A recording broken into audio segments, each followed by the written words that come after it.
Permitirnos mostrarles nuestra postura y nuestra visión sobre este proyecto de planta incineradora de residuos para Temuco, que para nosotros es un tema súper importante que estamos trabajando fuertemente y también desarrollando una alternativa para la gestión de residuos que nosotros consideramos sustentable, pero que no vamos a tratar el día de hoy por temas de restricción de tiempo, ¿cierto? Nosotros pensamos que este proyecto es un peligro no solo para la región, sino que también para el país y para el mundo. Y les vamos a explicar por qué a continuación. Primero, quiero clarificar que la gasificación de residuos es una forma de incineración. Los titulares de este proyecto siempre dicen que no es incineración, pero sin embargo la gasificación está definida como una forma de incineración tanto en la legislación chilena como en la legislación europea. La directiva número 76 del año 2000 del Parlamento Europeo clasifica las instalaciones de incineración.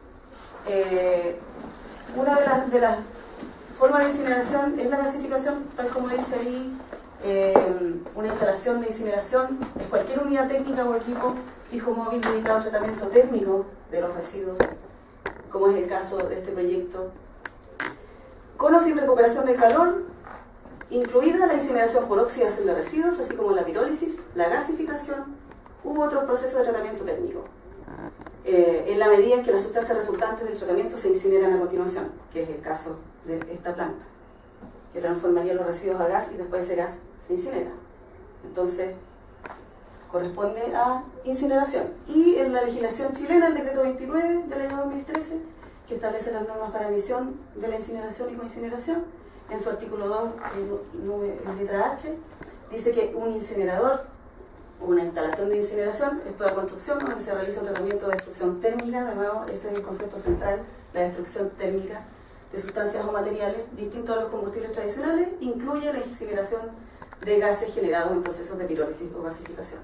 Por lo tanto, legalmente, la gasificación es una forma de incineración y conceptualmente también lo es porque es destrucción térmica de materiales. Entonces, en conclusión, la gasificación es incineración. ¿Cuáles son los problemas de la incineración de residuos? Nosotros identificamos principalmente tres problemas. El primero de ellos tiene que ver con la insustentabilidad de estos sistemas. Y es porque promueve el sistema lineal de producción que es insustentable. El problema de los residuos sólidos domiciliarios es solo la punta del iceberg del problema. Si lo vemos en el panorama completo, la mayor parte de los residuos y de la contaminación se producen en el proceso de producción de los bienes que terminan tirándose a la basura. Las plantaciones forestales, por ejemplo, son la materia prima para la producción de papeles y cartones, y ya sabemos todos los grandes impactos ambientales y sociales que provocan en Chile y en esta región en especial. La extracción de minerales contamina el suelo, contamina el aire, contamina el agua, y hay casos extremos, por ejemplo, como el caso del coltán, que es un mineral que se usa para la fabricación de celulares y que los principales yacimientos están en el Congo y son controlados por guerrillas donde se esclavizan comunidades enteras, incluso se transforman niños en soldados. El petróleo, ya sabemos toda la contaminación que produce tanto su extracción como su consumo. Se desplazan comunidades locales para extraer petróleo. En algunos casos se contamina el mar, se emiten gases de efecto invernadero y se usa para la fabricación de los plásticos y también para el transporte de toda la materia prima que se extrae. Y en todos estos procesos se ocupa mucha agua y cuando usamos agua en estos procesos productivos dejamos de dejar agua disponible para otros procesos como la agricultura y la ganadería, que son las actividades que nos alimentan. ¿Cómo funciona la economía lineal o el sistema lineal? Primero está la extracción de materia prima virgen, ¿cierto? Para eso se utilizan grandes cantidades de energía y se emiten al ambiente residuos sólidos, contaminación del aire, contaminación del agua y gases de efecto invernadero, como el dióxido de carbono. Luego se ocupa más energía para transportar esta materia prima virgen hacia los centros de producción. Allí se usa más energía para la manufactura y se vuelven a generar residuos sólidos, contaminación del aire, del agua, gases de efecto invernadero. Luego se vuelve a usar energía para transportar estos bienes manufacturados a los centros de consumo y allí rápidamente se transforman en materiales de descarte. Alrededor más del 90%. más del 90% de las cosas que compramos se transforman en basura en menos de un año, por ejemplo. Todo el proceso genera gases de efecto invernadero y por lo tanto aporta al calentamiento global. Y si estos materiales de descarte los enterramos o los destruimos mediante calor, volvemos a generar también allí gases de efecto invernadero y por lo tanto aportamos al calentamiento global. Esta etapa, la etapa de extracción y de producción de bienes de manufactura, genera mucho más residuos, 7 veces más, 10 veces más residuos de contaminación que la etapa que vemos al final en los rellenos sanitarios o en los vertederos. O sea, el problema es más grande acá que acá. Y nosotros estamos, al enterrar o al incinerar los residuos, estamos solamente resolviendo, entre comillas, el problema acá. O estamos solamente visualizando esta parte del problema. ¿Qué pasa luego de enterrar o destruir mediante calor los materiales descartables? Tenemos que volver a la primera etapa del proceso, volver a ocupar energía para volver a extraer materia prima, volver a generar toda la contaminación que eso involucra y de ahí pasar a la segunda parte, que es la manufactura, volver a usar energía, volver a generar esa contaminación, volver a usar energía para transportar esos materiales a los centros de consumo. Por lo tanto, es un sistema insustentable, porque la materia prima virgen es finita, los receptores de los contaminantes son finitos, la generación de energía es cada vez más compleja. No podemos seguir utilizando este sistema lineal que está destruyendo el medio ambiente y terminando con los recursos naturales. Ahora, ¿qué pasa si en vez de enterrar o destruir térmicamente los materiales de descarte, los reciclamos? Nos saltamos inmediatamente toda la primera etapa del proceso. Nos ahorramos esa energía, nos ahorramos la extracción de esa materia prima virgen, dejamos de producir esos contaminantes, nos ahorramos también la energía para transportar la materia prima virgen a los centros de consumo y generamos mucho menos gases de efecto invernadero. O sea, y aquí ya estamos generando un circuito cerrado donde estamos utilizando un sistema más sustentable porque estamos conservando recursos naturales, dejando de emitir contaminación y ahorrando energía. Ahora, ¿qué pasa si en vez de reciclar reutilizamos o compostamos? Se achica mucho más el circuito, ahorramos mucho más energía, emitimos mucho menos contaminación y generamos mucho menos gases de efecto invernadero. Esto ya es un sistema sustentable de residuos, donde extraemos una vez la materia prima virgen y después se mantiene siempre útil en un sistema circular. La energía que se genera al incinerar los materiales es mucho menor de la energía que se ahorra al reciclarlo. Por ejemplo, al reciclar el PET ahorramos 26 veces la energía que se genera al incinerarlo. Por lo tanto, desde el punto de vista de generación de energía, también es un sistema insustentable. No estamos generando energía, estamos simplemente desperdiciando toda la energía que se gastó en producir ese material y ahorraríamos mucho más si lo recicláramos en vez de si lo incineráramos. En conclusión, la incineración de residuos es insustentable porque destruye materiales valiosos y promueve el modelo extractivista y lineal de producción. El segundo problema, el gran problema de la incineración de residuos es que no termina con los vertederos ni con los rellenos sanitarios. ¿Por qué? Porque el 30% del material que se incinera se transforma en ceniza. Y esa ceniza es peligrosa. Esa es una fotografía, un registro de Paul Connet, un doctor en química, experto en toxicología ambiental. Es un relleno sanitario de ceniza producto de la incineración. El mes pasado de este año, la organización IPEN, que es la Red Internacional para la Eliminación de los Compuestos Orgánicos Persistentes, emitió un informe que se llama Cenizas tóxicas contaminan la cadena alimenticia. Dentro de las cosas que se señalan en este informe está que las cenizas y otros residuos de la incineración contienen dioxinas, furanos y otros compuestos orgánicos persistentes altamente tóxicos en niveles que son una amenaza para la salud humana y del ambiente. Que la incineración de residuos municipales destruye recursos valiosos y convierte materiales no tóxicos en ceniza tóxica. El convenio de Estocolmo sobre compuestos orgánicos persistentes, que es un convenio que está ratificado por Chile, requiere que las partes tomen medidas para reducir y eliminar los compuestos orgánicos persistentes del ambiente. Pero la incineración de residuos continúa socavando esta convención al crear millones de toneladas de residuos contaminados con COPS cada año. Y en algunas jurisdicciones la ceniza es clasificada incorrectamente como benigna, resultando en su uso para la agricultura, para la construcción y llevando a un significativo potencial de exposición a compuestos orgánicos persistentes a la población. Algunas de las conclusiones de este informe sobre las cenizas es que la cantidad de dioxinas liberadas y contenidas en la ceniza volante, producto de la incineración de residuos, es altamente subestimada. En realidad, la ceniza volante contiene 3 a 10 veces más dioxinas de lo que se estima previamente, y por lo tanto la magnitud del problema está subestimada. La ceniza volante está siendo reutilizada para diferentes propósitos en una amplia escala y esto se está saliendo de control. El reciclaje de COPS está ocurriendo a una gran escala a través de la distribución de cenizas.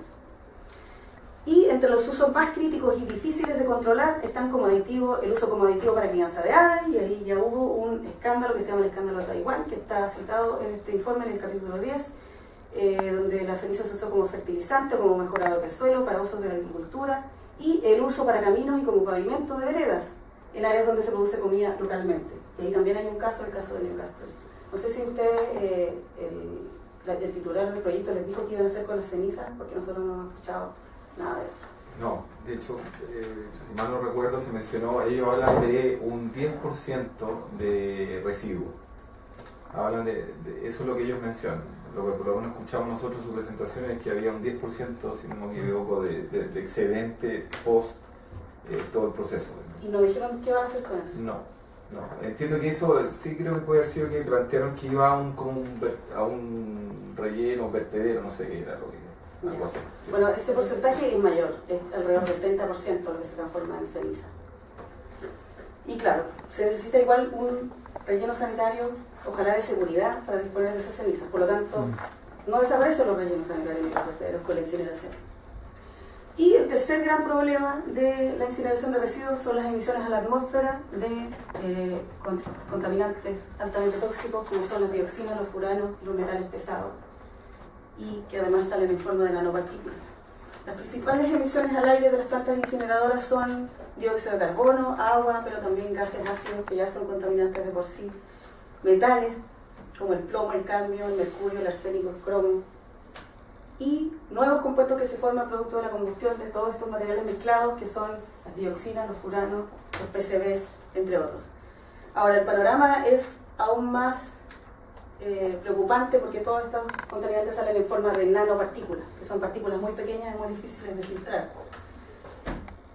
Las dioxinas y los furanos son los cancerígenos más potentes que existen en el ambiente y que la principal fuente son fuentes humanas, producto de actividades humanas. Estos contaminantes se bioacumulan, es decir, se acumulan en los cuerpos de los seres vivos, especialmente en la materia grasa de los animales. Se acumulan en el pasto, por ejemplo, luego se biomagnifican a lo largo de la cadena trófica, o sea, la vaca que se alimenta de ese pasto recibe una dosis mucho más alta. Luego, si nosotros nos alimentamos de los productos de ese animal, de la carne, de la leche, del queso, de la mantequilla, de los huevos de las gallinas de campo, de la carne de la gallina de campo, recibimos todo lo que ese animal acumuló mientras vivía ahí, y quien termina recibiendo la dosis más alta son los lactantes, porque no hay forma de sacar del cuerpo las dioxinas y los furanos, quedan almacenadas ahí, y la única forma de sacarlas es teniendo un bebé. Ahí se traspasan las dioxinas y los furanos al feto, y luego a través de la leche materna se siguen traspasando dioxinas y furanos. Las nanopartículas son muy inferiores al tamaño del material particulado 2,5, que es el material más fino que está regulado en Chile y en el mundo, y por lo tanto el tamaño de estas partículas les permite llegar al torrente sanguíneo y atravesar todas las membranas del cuerpo.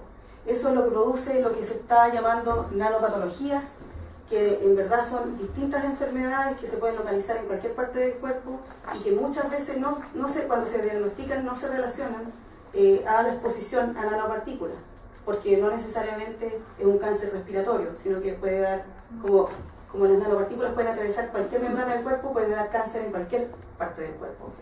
Y eso no necesariamente se relaciona en el diagnóstico con la exposición a nanopartículas. Ahí hay una fotografía de una nanopartícula en el torrente sanguíneo de una persona, es una imagen en vivo, tomada por la doctora Antonieta Gatti, que es la directora del Centro de Estudios de Nanodiagnósticos. Ella publicó el año 2015 un libro sobre nanoecotoxicología En su capítulo 6 habla sobre la contaminación alrededor de incineradoras urbanas y allí vemos dos fotografías de 2 nanopartículas que fueron encontradas en un monitoreo de aire alrededor de una planta incineradora de Italia y vemos que el contenido de metales es bastante alto y ahí está la dirección donde se puede obtener el libro. Bueno, no existe normativa ni en Chile, ni en Europa, ni en ninguna parte del mundo que regule las emisiones de nanopartículas. Por lo tanto, cuando una empresa dice que va a cumplir con las normas europeas, no hay norma que regule las emisiones de nanopartículas, por lo tanto nada nos protege de eso. El proyecto WT Araucanía en especial, en específico, nosotros hemos escuchado hablar articular muchas veces que dice que va a separar todos los materiales reciclables, pero esta es la tabla de la declaración de impacto ambiental del proyecto y nos dice claramente que el PET, los plásticos, film y otros plásticos van a ser pasados a valorización energética, es decir, se van a incinerar y también se va a incinerar toda la materia orgánica y todos los papeles y todos los cartones que son materiales reciclables. También todos los materiales compostables van a ser incinerados. Lo único que se va a separar para reciclaje son los metales que no les sirven para la incineración. Y bueno, la declaración de impacto ambiental de este proyecto fue presentada el 16 de noviembre del año pasado. Fue declarado inadmisible a través de esta declaración de impacto ambiental por el Servicio de Evaluación Ambiental, entre muchas otras razones, por no contar con monitoreo de dioxinas y furanos y porque, dado que estas instalaciones emiten este tipo de contaminantes, debe ser evaluado por un estudio de impacto ambiental. Al contrario de lo que dice el titular de este proyecto, que ellos están haciendo un estudio de impacto ambiental de manera voluntaria, eso no es cierto. Están obligados a hacer un estudio porque el SEA declaró inadmisible la declaración. Bueno, ellos insistieron en su error y presentaron una apelación a la inadmisibilidad y esta apelación también fue rechazada. En conclusión, la incineración de residuos es un gran peligro para la salud humana, para la salud animal y ambiental y para la sustentabilidad del planeta porque promueve un sistema insustentable de gestión de los recursos y de los residuos. ¿Y para qué transformar materiales que son inofensivos en sustancias tóxicas cuando podemos, en verdad, reciclar esos materiales? Más del 80% de los residuos sólidos urbanos son reciclables.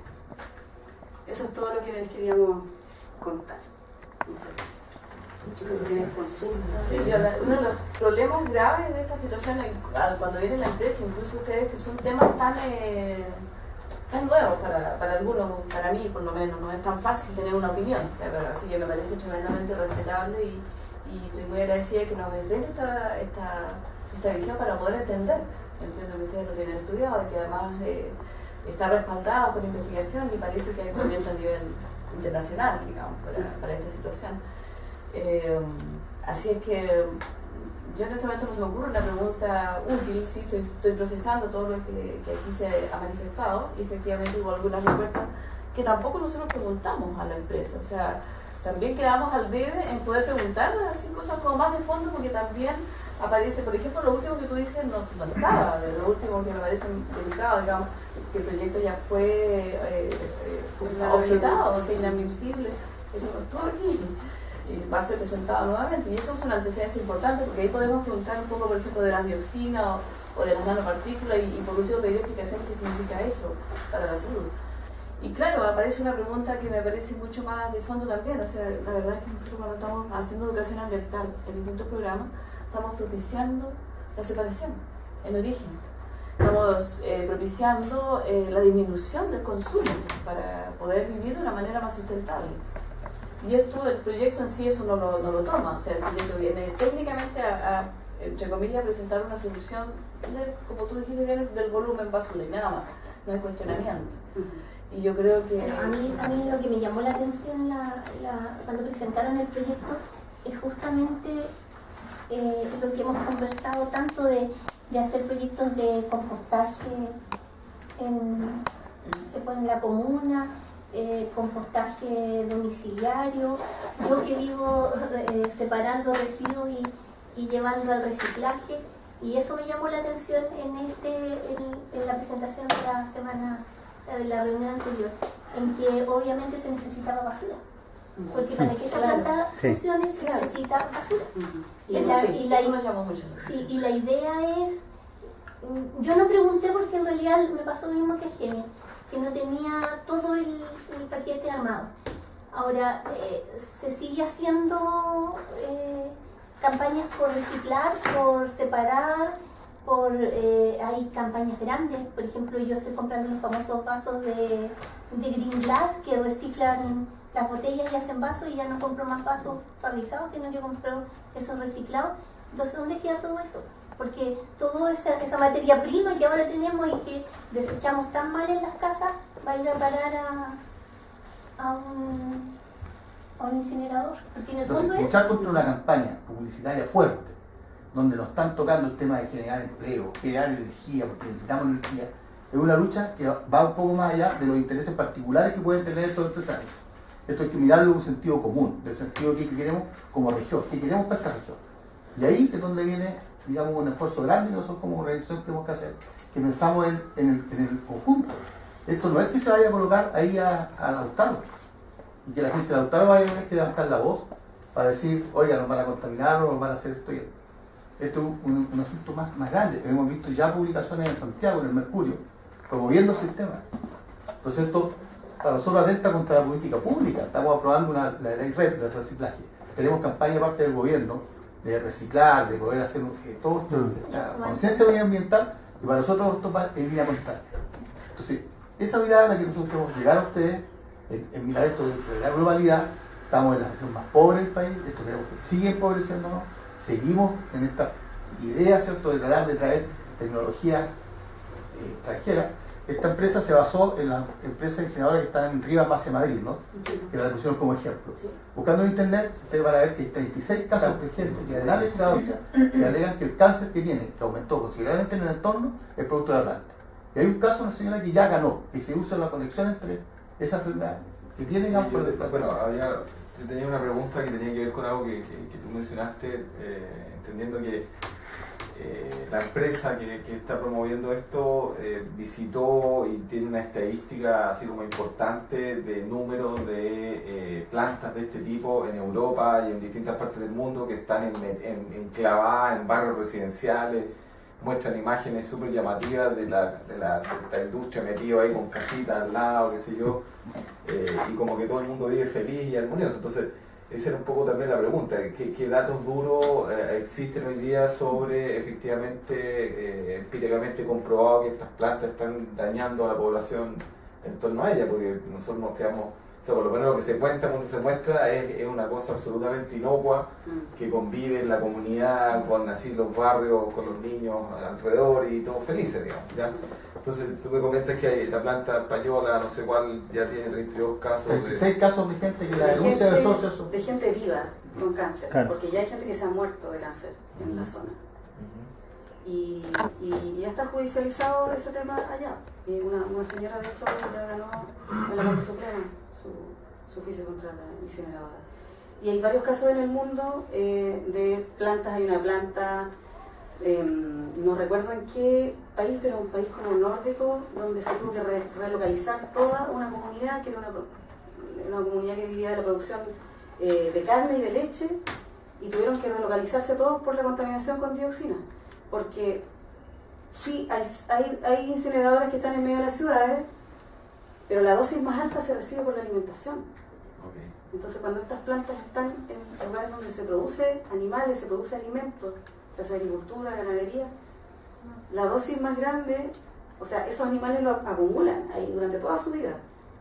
Acumulan la contaminación y después nosotros al consumirlo, consumimos, no sé, si la vaca vivió 2 años, consumimos 2 años de acumulación de dioxina, que es mucho más que si hubiéramos estado 2 años viviendo al lado de la cuenca.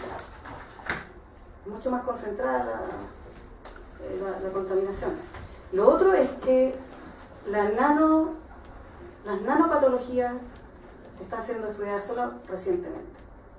No puede que haya mucha gente que se esté enfermando producto de las plantas incineradoras, pero esas enfermedades simplemente no se relacionan estadísticamente, porque los médicos que atienden a esas personas no saben que existen las nanopatologías o no han estudiado lo suficiente como para relacionar las enfermedades. Pero si usted, me gustaría dejarles información, les podemos dejar o mandar después el link del informe de IPEN sobre las cenizas producto de las incineradoras, el capítulo de la doctora Antonieta sobre nanoecotoxicología, donde se explica con más detalle las emisiones de nanopartículas con metales pesados de las incineradoras y los efectos que eso produce en la salud. En el reportaje también hay un reportaje de ella, una entrevista donde ella explica cómo funcionan las nanopatologías, cómo ella las descubrió. Entonces todo un área nueva de investigación. Es como cuando se empezó a usar, se descubrió la radiación, pero no se sabía los efectos que generaba. Pero se veía bonitas las uñas pintadas con esmalte radioactivo porque brillaban en la noche. Pero 20 años después la gente se empezó a morir de cáncer. Es algo súper similar lo que sucede con las nanopartículas. Es un campo de investigación reciente que no podemos arriesgarnos. Si ya hay indicios, ya sabemos lo que puede provocar, no podemos arriesgarnos a tener ese problema acá. No importemos problemas de Europa. Mejor veamos las soluciones realmente sustentables que ellos han desarrollado. Y la estrategia de Sol Cero ya está súper desarrollada y es excelente ejemplo. Lo que pasa es que no hay grandes empresas que ganen plata con eso. Por eso es que no se promueve acá, por eso es que nadie trae esas tecnologías para acá. Yo me quedo con una cosa súper importante que ustedes dijeron, que es la contradicción. Cuando nos genera una contradicción. Yo creo que fíjate, esa idea, fuerza, es muy potente. Porque claro, ¿para dónde vamos? Exactamente.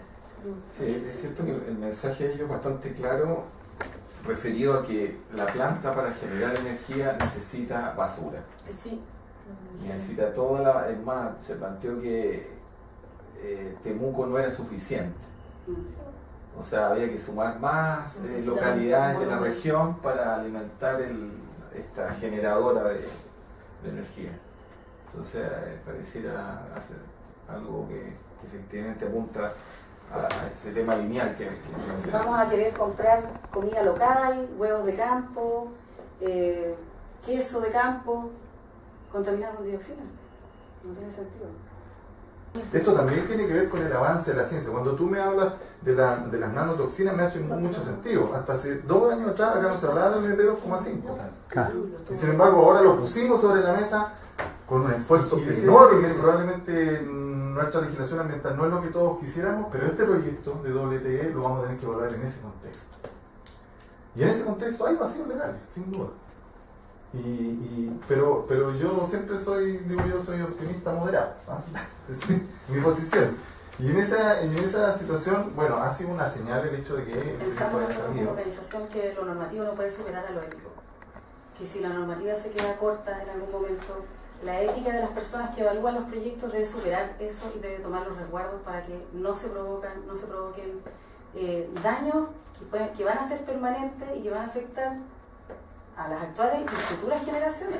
Estamos hablando de contaminantes que son persistentes en el ambiente, que no desaparecen, que en 10 años más tal vez va a haber la normativa que podríamos aplicar hoy día, pero si ya sabemos que existe una falencia en la normativa, entonces debemos, como personas éticamente responsables, hacernos cargo de eso y prever que no se produzcan los daños que esos pueden ser evitados hoy día.